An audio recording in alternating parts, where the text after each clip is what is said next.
Welcome to On the Record, a webinar series from Vinyl Equity hosted by Rob Schoder.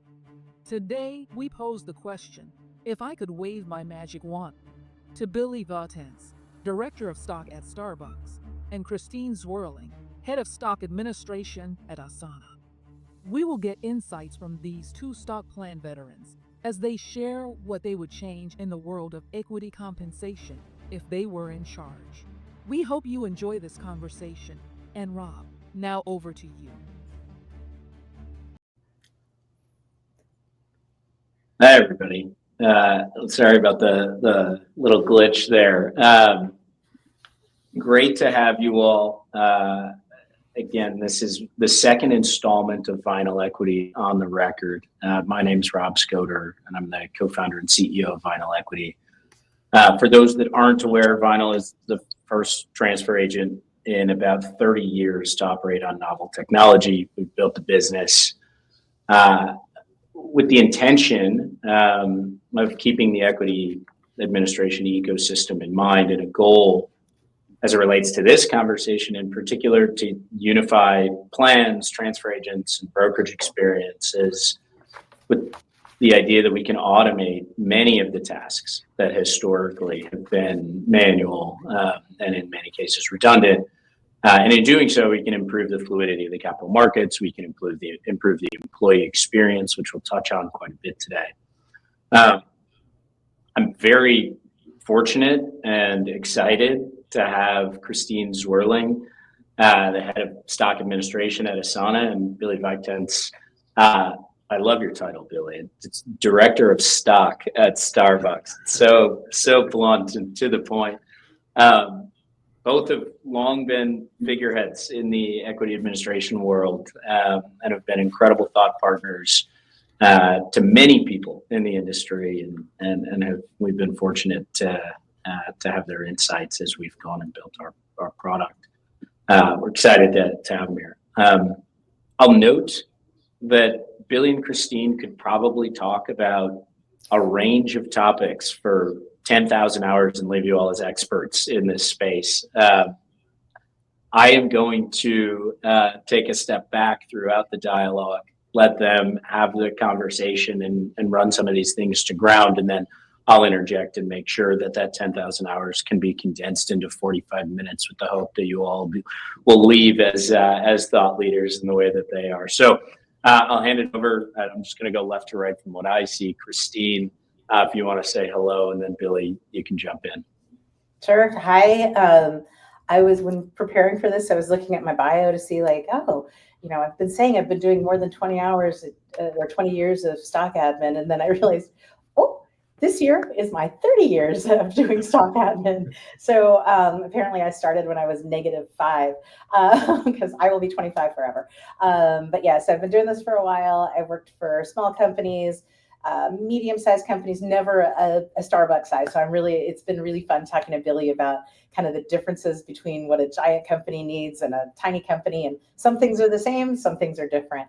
But really exciting. And now I'm at Asana, and we're kind of a small mid-size. We have about 2,000 employees, and we're only in about a dozen or so countries. So very excited to be here and kind of bounce some ideas off of Billy. Hi, everybody. Billy Vitense. I actually just celebrated my 28th year at Starbucks at the end of March, and have been in equity 26 years. So at Starbucks, I can't believe I've been here more than half my life. So that's a little thing hard to swallow. But we have a broad-based plan, so I'm granting to 250,000 retail partners in 20 countries, and then we have our leadership stock plan. So at Starbucks, we're really about the partner, the green apron. So it's really about the retail experience, which is sometimes different than the executive experience, even though we definitely have that executive experience as well and spend just as much time with them as I do with our retail group. But very excited to be here and to have a chance. We've been talking and preparing for this, and Christine and I knew each other, but this is really the first time we've been able to sit down and just talk, and it's been great. So I'm excited to be able to be here with all of you today and talk equity and get that magic wand out.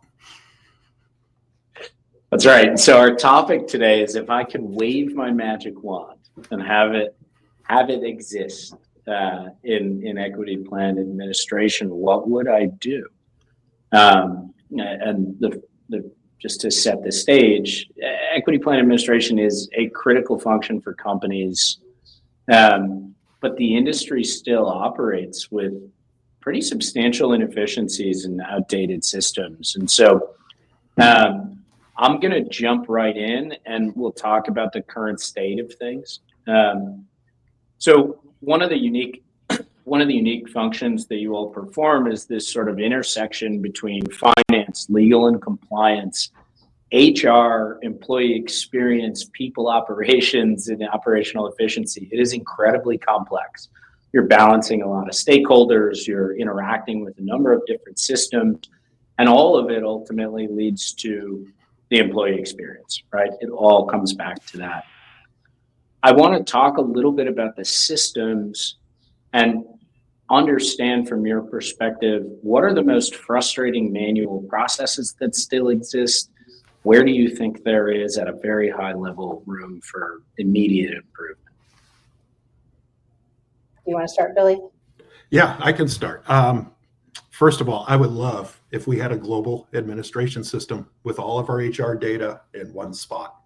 So it is frustrating, and we are getting better. We're in a payroll modernization project right now that is going to bring some markets onto the same platform, but still not all. So it's really hard to deal with spreadsheets when you're growing and you have 45,000 people in China safe, and you're like, who are these people? And you have no way to validate that information because you don't have a system to do so. And if we had that from onboarding to the end, the whole life cycle of a partner, you know, from their day they're hired to the day they leave the company, and had that, all of that information, it would just be so much easier, and so much time would be back to my team to do education and things that we should be doing. And I that's always going to be a goal in mine. And I'll come out and say it. So if any of our friends from Amazon are on this, I want your system. I want your system. I mean, it's the holy grail in equity comp, and it shows us what there can be. And I probably will never get it here, but it's something that I will always push for and continue to ask for. But that would do wonders for my team and the manual work that we do if we could have all of that information in one system. And Billy, you just touched on something that I think we'll touch on as kind of a broader theme. You all have the majority of employees on a planned solution. And then in certain countries or certain regions, there is almost a black hole. And so in that case, you end up managing those plans on an Excel spreadsheet and then repatriating that data to essentially the mothership.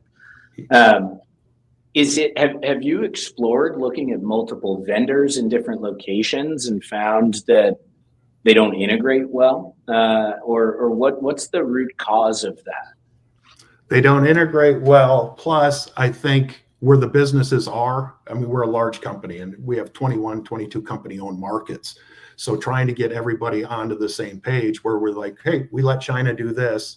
They might be on, you know, people Fluent or software, but they're on a different iteration than we are in EMEA, than we are in the US. So it still doesn't link up.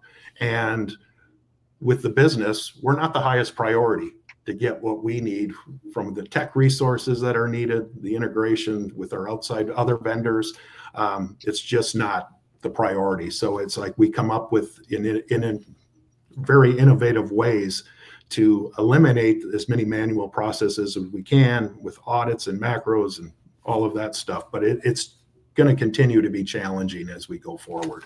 It's somewhat heartwarming to me to hear that you have these problems too, because these are the same issues we have. And I feel like we're just tiny, so nobody wants to help us, right? And we have, you know, there's some countries that a number of our countries, the payroll provider won't even give us like an Excel feed. We get, you know, they get PDF documents that then our payroll team has to put into Excel that then comes to us, and, you know, and back and forth. And it's a nightmare. And it's just, you know, I feel for the employees because things get fat fingered, right? They get reported wrong. And then the poor employee trying to understand, like, what is going on with this? And we can't see the payroll data. Payroll can't necessarily see the stock data. So it's so hard. And it is, nothing integrates, right? From the offer letter stage to then, getting the grant list put together, to getting it entered to the system, making sure that everything ties out, and then finding out, a month or two later, the employee's like, no, that wasn't what my grant was. I was like, oh, great. Now we get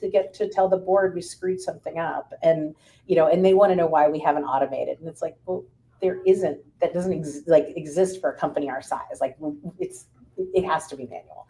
And then, I'm sure you guys run into, I can't even imagine how much this hurts you more than us, but those late terms, especially internationally, where they enter it into whatever their system is. And yeah, they cut their paycheck, but they forget to, run it down the road. And you're like, and then you're having to explain, why, for us, 2 or 3 of those can be material for our SBC.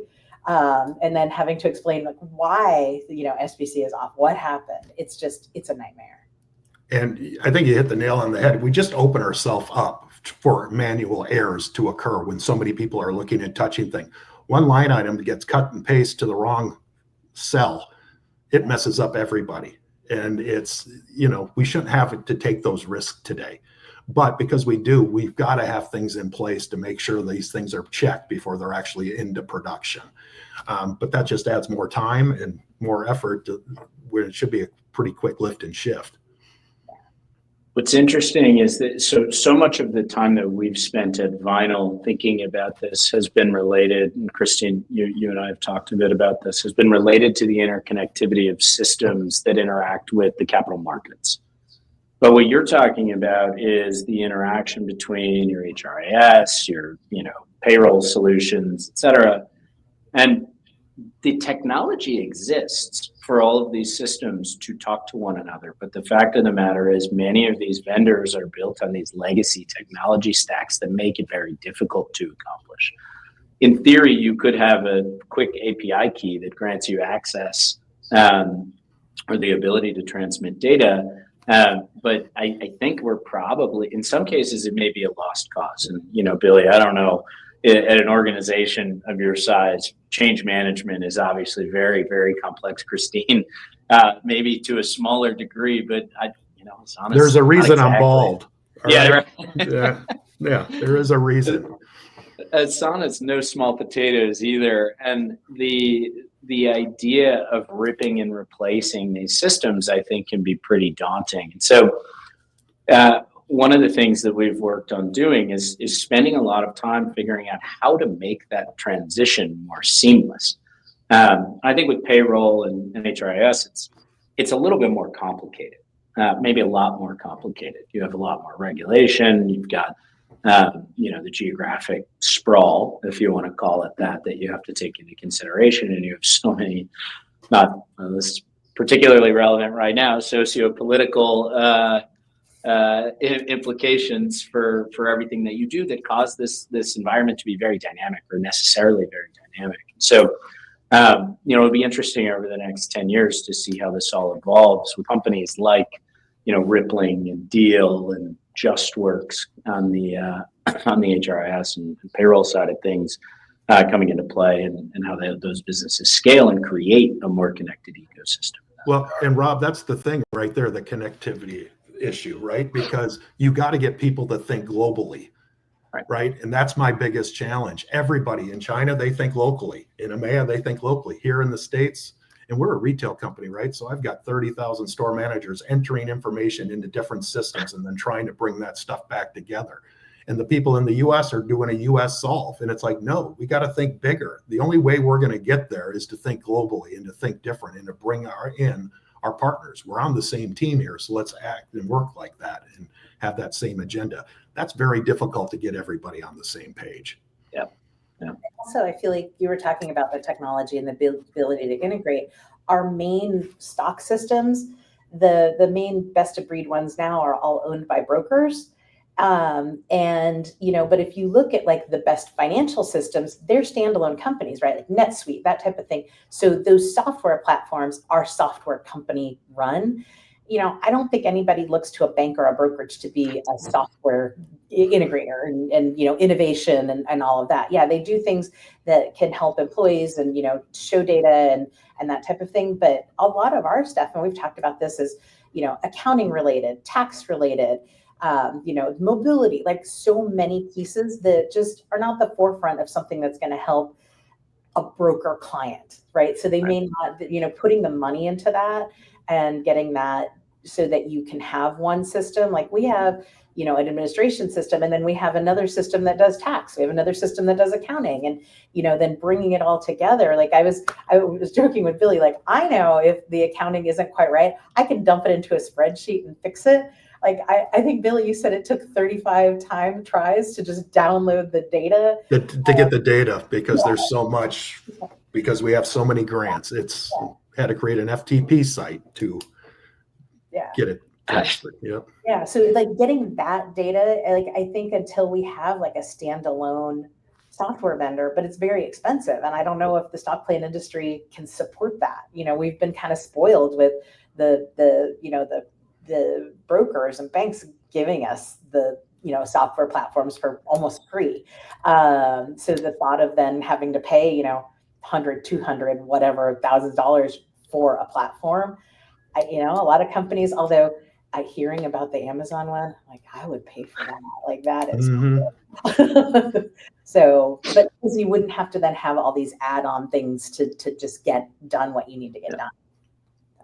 Yeah, it's interesting. So where we sit, there's so much regulatory risk that transfer agents absorb for all intents and purposes or take on, and there are certain conflicts that make it difficult for some of the financial institutions to own transfer agents, and so there's this almost necessary separation of the two entities. And despite 30 years ago or 40 years ago when these were a little more commingled.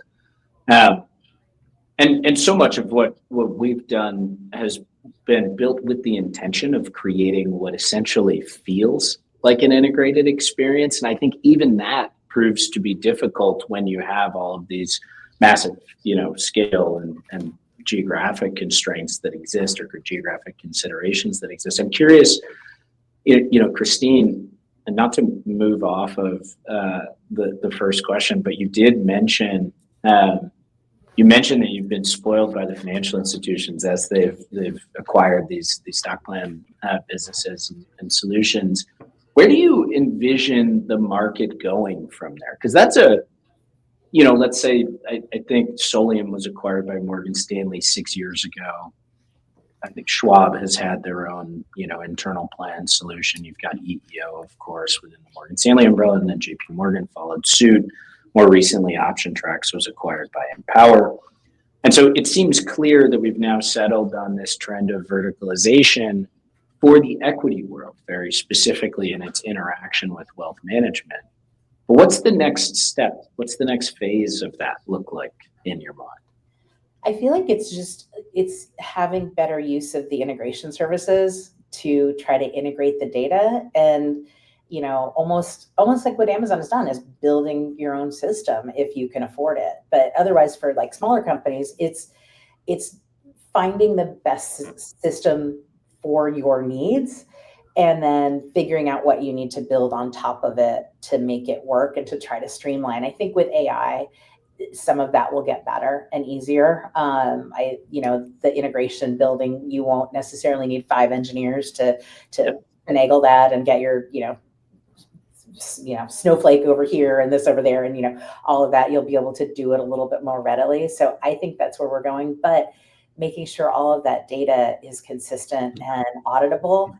That's the problem. Even we have that issue. I'm sure you guys have the issue where it's like, oh, something happened with the Workday feed and the data didn't come over. And it's like, oh no, how if, you have 2 days of that and you've missed some terms you've had, or any of the feeds coming over, your date, all of that just can break so many things. And then trying to fix those, it's kind of, I joke that it's kind of like a bus rolling down a hill and you're trying to paint it. And, it's just like, oh, got the wrong paint, got to go, and it's really painful. And you can try to put that's what I think, and Billy, I'll let you talk in a second, but I feel like half of our job is putting in checks in place to make sure that everything is working as it should. And it's so boring.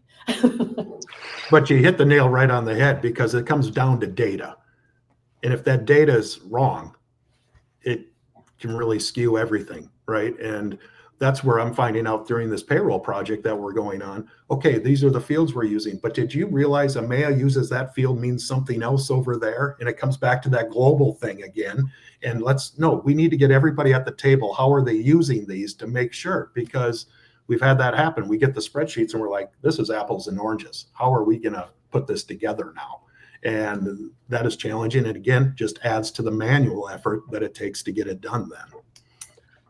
It's interesting that you say that, because it's almost like you have to have an SOP to conduct the day-to-day, but then you have to have a separate SOP that, to align all of the data in all of these different regions or different systems, because they're not integrated. And the cleanup effort can, you've got a new vector of risk just in and resource allocation and time intensity in the cleanup effort. And this notion that we spend a lot of time on of the introduction of risk owed to manual processes. And it's almost like a layer on top of that, Billy, where you've got the introduction of risk owed to human-driven organization or organizational constructs. Because I would imagine a manager leaves, you've got a new manager who interprets an SOP differently, and all of a sudden you've got 6 months of bad data after they joined because they utilize the systems differently. And that's a huge risk to a business. It is a huge risk, and that was called out during our payroll project. So we now have a data governance team and a data standards that we're trying to get implemented globally, but that's going to take time, because we found out exactly you can't use this report. It's not telling you the same thing. It is telling you this for the US, it's telling you this for the UK, it's telling you this for China. So at the end of the day, you have to tell 3 different stories. And if you want to tell one story, we've got to get the people online and get this data right first. It's almost like a lot of businesses that have been around for a while run compliance programs on top of their software. We see this a lot of the time in our industry, because they are not native or foundational to the product that was originally built. And you all are almost, you're painting the bus while it's going down the hill, or you're building the plane while it's flying it, whatever analogy you want to make. You're doing this for your global plans infrastructure and global payroll infrastructure. It's really fascinating to imagine doing that at the scale of Starbucks. Very capital intensive too. Yeah, and to bring it around to transfer agents, since you were talking about that, I've misunderstood and thought things were automated more. But I've had times because when we issue shares for an exercise or RSU vest or something, we enter it into their system.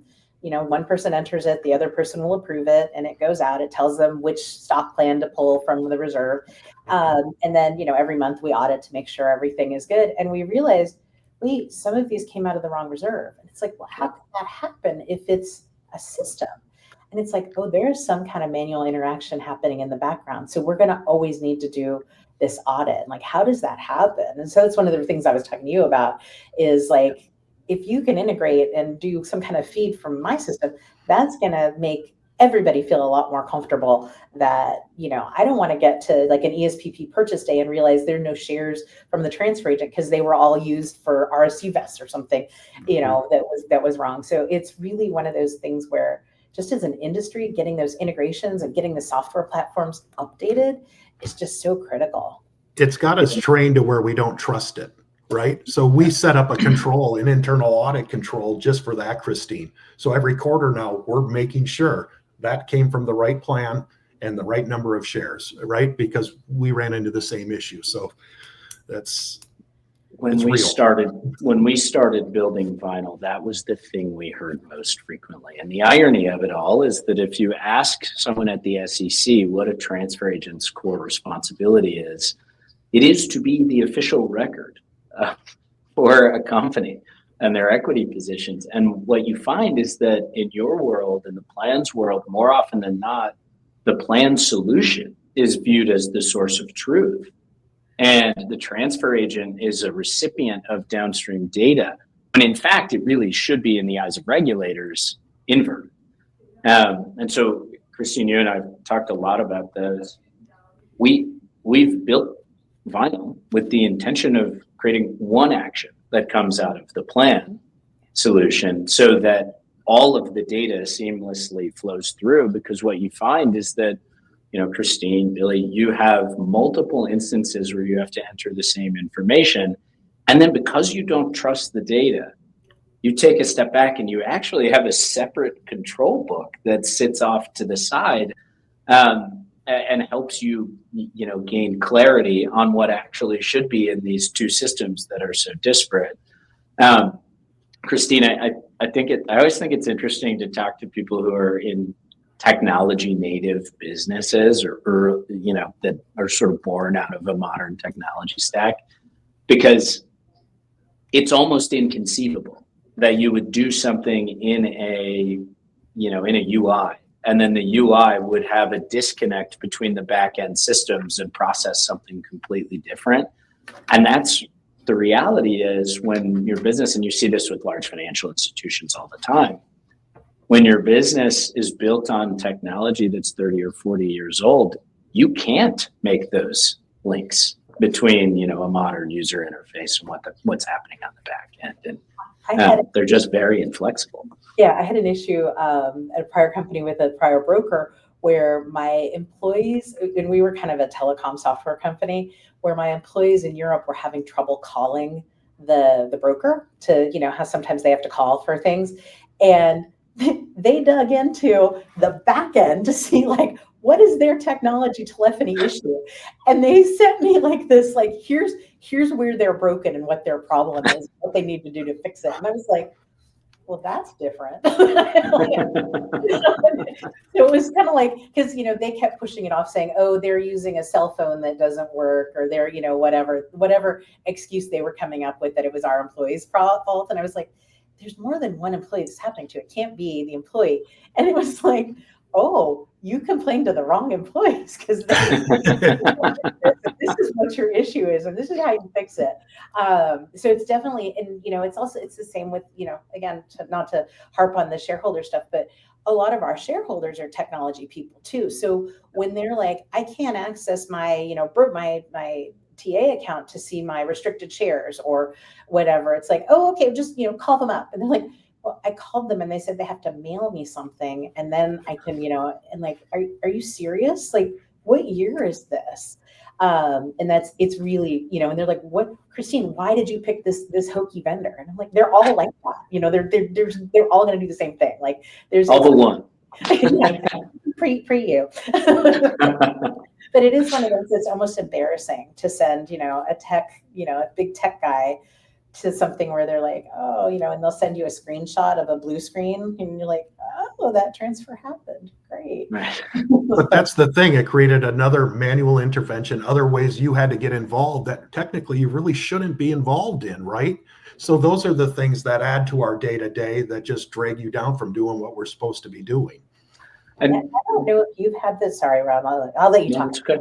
No, keep going. You've had this issue really where the auditors or law firm, they go directly to the transfer agent for a report, and it of course doesn't match your report. So then you have to, here's the difference. And we, I think as a small company, we often get the baby auditors or the, first time lawyers, and you have to explain to them no, that system of record is not the right system of record. Or there are things like these, it hasn't done our monthly audit, so these are wrong, and this is why ours is right. And they're kind of like, I don't think so. It kind of goes back to Rob, what you were saying, the SEC is like, this is the system of record. It's like, well, it is ish, but yeah.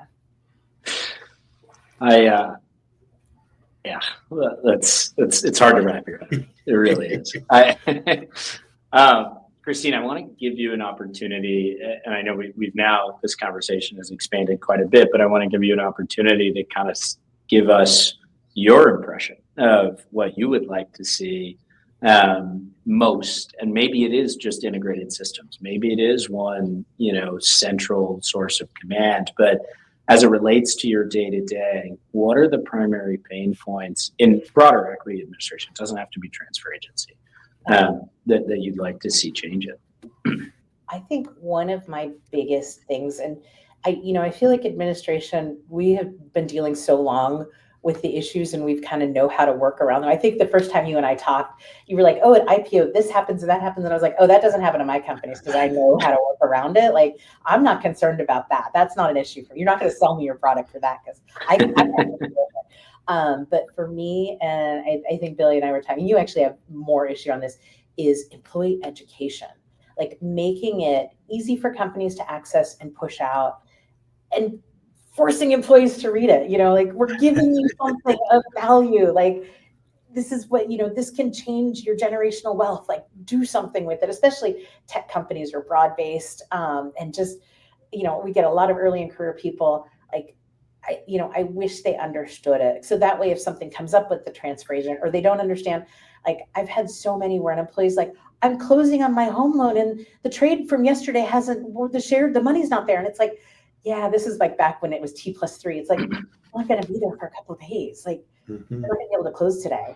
I hate that. Like, my happiest thing is when an employee's like, I was able to send my kid to college. And, I didn't think that would be okay. Like, that's when I started in this. That was those people. Like, I've worked for the company for 5 years, 10 years, and I didn't think I'd ever be able to send my kid to college. Or I worked at one company that had been around for 40 years, privately held. Their succession planning was to go public. And I went down, we're a big manufacturing company. I went down to one of the manufacturing plants and was showing them how to log into their brokerage account and kind of do all that stuff. And I was sitting with one of the employees kind of doing office hours afterwards. And, I was like, okay, let's log into your account and see it. And the account value was like $200,000 or $300,000. And she's like, okay, well now show me my account. And it was like, no, that is your account. Like you've worked for this company for a long time and they rewarded you. And she cried. And that's the happy stuff, right? It's like the company has grown and they've rewarded you. Like, that's why I do this. So making sure employees can see that and take advantage of it, like that's why I do the job, right? It's those testimonials, what we're doing and how we can better somebody than they are today. It's just getting them to understand what they have. And that's where I agree. Education should not only be a priority, it should be a requirement. We're putting millions of dollars of expense on the books. Let's make sure we get our bang for our buck too, by making sure they understand what we're investing in them. And, I'll give myself a shameless plug, Megan Murphy on my team. We created StarbucksBeanstalk.com because I could not get the education internally that where a barista in China could access this and see something relevant in their local language to understand the plan. And it's been the best thing we ever did because that's the only way I can connect with those baristas around the world. I follow Beanstalk. It's amazing. Like it is just one of those, like, I remember when you guys first did it, it's been a few years now. Oh yeah. Just being like, I want to do that. Like, look, that's amazing. I don't know how you pulled it together, but that is amazing. It was not that expensive and we did it on the side without anybody knowing. So I said, I'll ask for forgiveness later because we had to do something. We got to bring our activations up. We got to make sure people are delivering the value. Where are they going to go for information? Because they weren't getting that from our service provider. That's not their job. They have baseline education, which is fantastic for the people that want to take financial wellness a little bit more seriously. But for that individual that's 18, 19 years old, they got their first RSU. And what does that mean? We got to break it down. We got to get down to the basics. And that's what it allows us to do. I love that. And I love that because a lot of your people aren't sitting in front of a computer all day like ours are. So I can push, all kinds of messages to them that way. I don't have email addresses. That's the other thing I want. Get e-consent so I can at least use personal email addresses. So it's challenging. We got to come up with different ways to be able to engage with our individual partners around the world and make sure it's locally relevant for them. And if anybody has new ideas, I'm always listening because we haven't cracked it completely yet. That's for sure. It's amazing. I've said this a number of times in different forums, but one of the things that has been pretty remarkable to me in embedding myself in the broader equity administration community is the goodwill and collaboration that exists with people like the two of you and your willingness to help other people along the way, kind of figure out how to make it more efficient.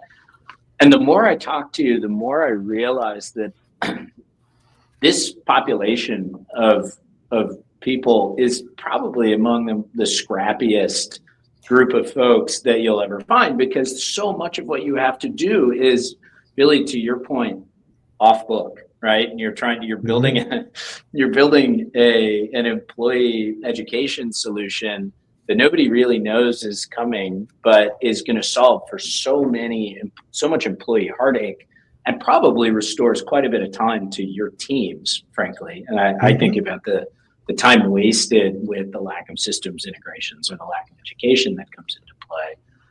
But Christine, I mean, I've seen, the work that you do manually offline because the systems are insufficient. And I've seen it, with a number of your peers in the industry. And it is amazing to me how much group learning and how much group learning opportunity there is, because everybody has been forced to deal with systems limitations, to deal with insufficient ability to distribute and disseminate data and information.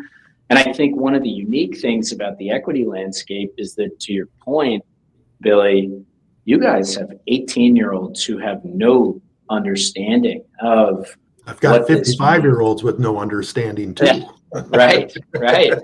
And there are so many great solutions out there now that are trying to address things like this. I mean, you've got, cashless exercise solutions. You've got 10b5-1 technology that I think is now as relevant as it ever has been, because the look regulators are giving it, and hopefully vinyl fits its way into that equation in a lot of instances. But I think we're now at a place where this world is beginning to get more attention, and it seems like we're starting to see technological innovation. But I do look at the educational side of things and think that is the hardest nut to crack. And right before we jumped on, Christine and I were talking, and you could give somebody every answer, but they're not likely to read it. Right. And it's like sending a long email. Nobody reads the long email. You need to condense it down to bullets. And how do you do that for a global enterprise? How do you do that for something as complex as stock or different equity issues globally? And I'm curious, Billy, in your work in building Beanstalk, how have you found the distribution of information to folks? Where have you failed in building it, and where have you found success? Because I think that would probably, for everybody listening, go a long way in helping understand what the effective ways to communicate and educate people are. Well, I'm reminded of our failures every year, because I'll have 60,000 new baristas get a first grant, and I start over. It's Groundhog's Day. Yeah. And it keeps you grounded, because the problem is never going to go away. And this always has to have our attention to it. Right. And it's not that I have an activation problem throughout the company. I have a barista issue with activation because of the turn that we see as a retail company. So the pain never stops. Right. I mean, it's constant go. So what worked this year? What didn't work this year? We're always crafting. Do we have new players in the markets themselves? I need to have an ambassador in China who's working not for me, but with me on bringing this benefit to everybody else. So it's really getting people on board with what we're doing locally to help us administer our plans from here in the States. But it's a constant challenge. I'm reminded of it regularly that we still have to crack this nut. And I will take and listen to anything that people are doing, because that's where we get our good ideas, is from others, and we just make them Starbucks, right? And I think that's what you said. We do collaborate with each other. We're all living this same world. That is why if you go to Geo or NASP, we party like we are all feeling that pain together too, right? We come together, but that's where these ideas get shared. That's where we come back saying, hey, what if we tried something like this? I heard they're doing this. Okay, let's give it a look. Sometimes it works, sometimes it doesn't. The other thing I would like to do is ask locally, what do you guys need from us? What can we do to help you? because this is all part of their total pay package around the world, right? How do we make sure you're in that piece of their pie is being given the same attention and they understand it? Because if they don't, they might go over to a competitor or somewhere else for less money because they didn't realize what their equity really provided, right? It's no different than our baristas. I'm like, why are you leaving a week before the vesting events, right? Did you realize you have this vesting next week? Oh, really? No. Okay, let's make it. You got to be aware of what you have and what to know. And again, we're spending millions of dollars in investing in our partners. We need to make sure they understand what we're investing in them, and that it's not. We've been in the news a lot about our pay and this and that, and we're still giving benefits at 20 hours a week, right? We're still doing that, but it's a hard landscape to navigate these days. But our equity, it's like, do you understand you have this? And a lot of times they don't. To go back to the, like, if I had a magic wand, right? Like, one, I want to make education, mandatory, but two, I want to change the tax rules and make them easier. Like, I've had so many, that is the hardest part for employees to understand, especially in some countries where it's not taxed at vesting, or some where it is taxed at vesting, and then, getting a huge tax bill. We had an employee that was so stressed out because they had this huge tax bill and they didn't understand it. Or people not adjusting their cost basis and having a tax bill, this huge tax. And it's like, no, you're being double taxed. Like, you got to do this right. Like, we provide tax guides, like everything we try to do. And it's like just pushing it and into them. And like, no, if you just read this, you'll do it right. Like, please, is to make the taxes easier globally. Because, I think you and I were talking, we've had people say like, oh, I don't want this because I don't want to pay tax. Mm-hmm. But tax on $1 million is better than tax. It's a good thing. It's a good thing. And if you cross borders, I don't care. I'm going to tax you where you're at. Give me that wand, right? I mean, just like videos to explain, like, this is what happens, because we always get that, like, why am I still being taxed in California? I moved to Florida. There's no income tax. It's like, well, that's not how it works. Here's what California has said about that. Or, moving countries, like, why am I still being taxed? I had, we have in our system, we have a kind of call out if somebody's paying more than 70% tax.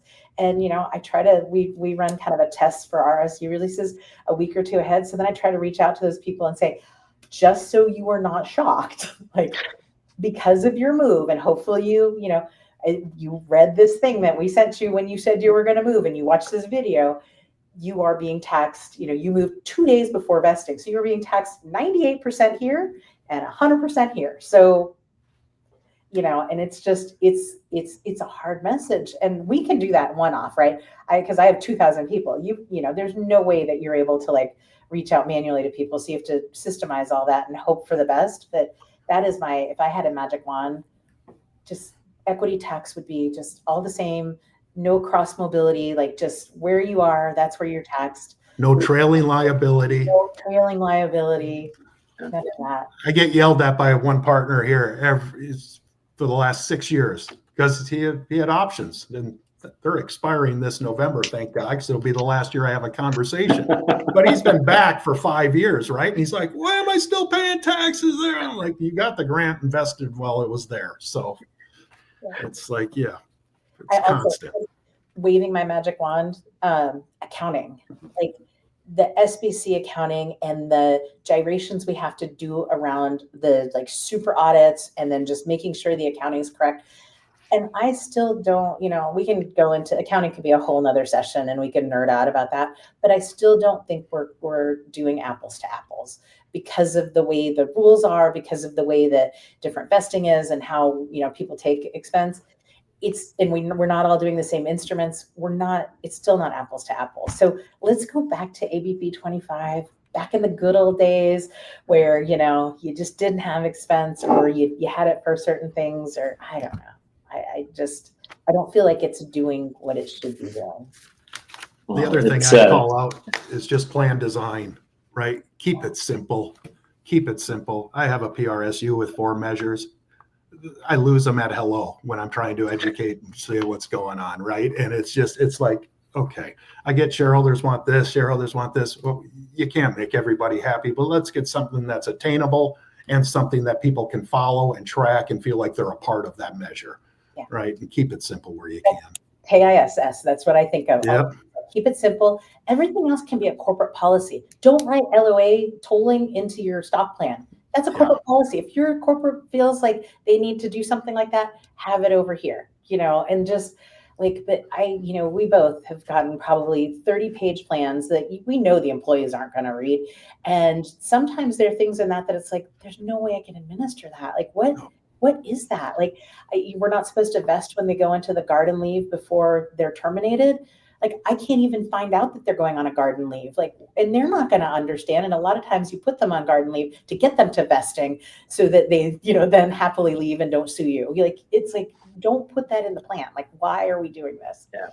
So that's all I would do if we had that in our plan. We have so many leave of absence with our 350,000 partners that I'm like, no, it's impossible. I'm not going to do it. Yeah. What are we trying to solve for? Right. Yeah. They're trying to penalize because one person took advantage of it. It's like, no. We are at time, and that time flew by. So I want, and we've touched on a little bit of this over the course of the conversation, but I think that I want to give Christine and Billy the floor for anybody who's still here to answer the question. If you had one piece of advice to everybody here for any individual looking to modernize their stock plans, not necessarily, keep it simple, but to modernize their stock plans, what would it be? I can go first. I've got one.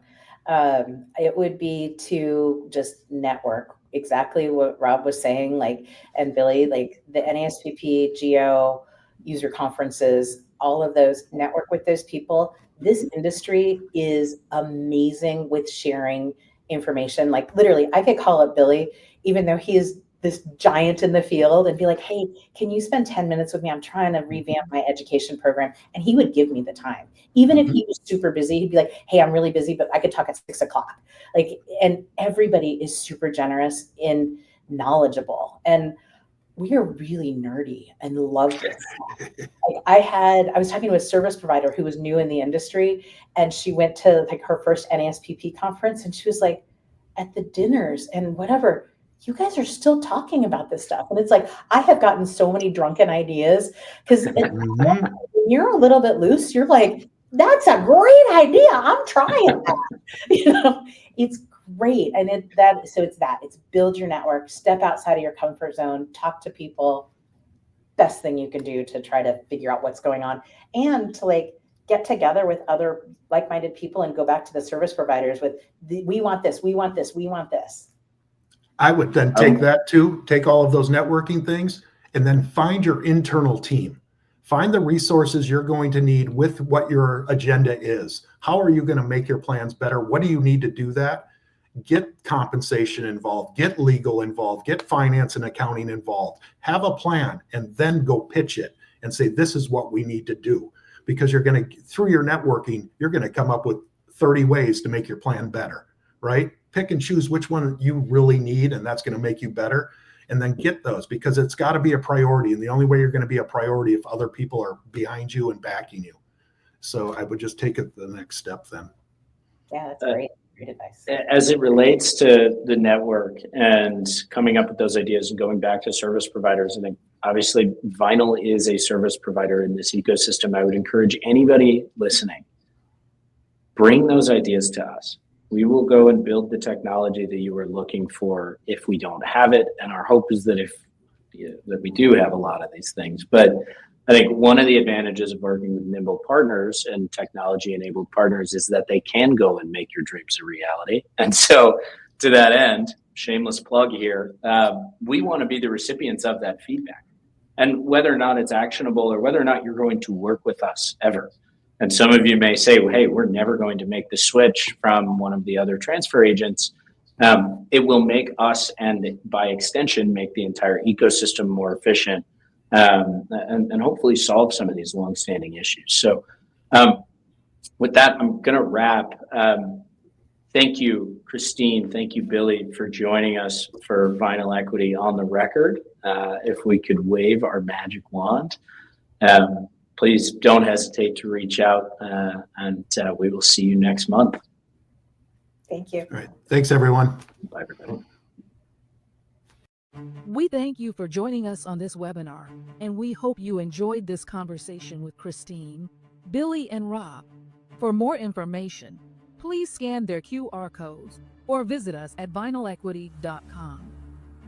Please stay tuned for our upcoming webinars.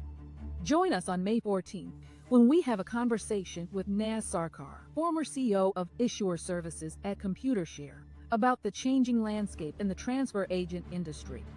Follow us on our LinkedIn page for any updates on the past and upcoming webinars.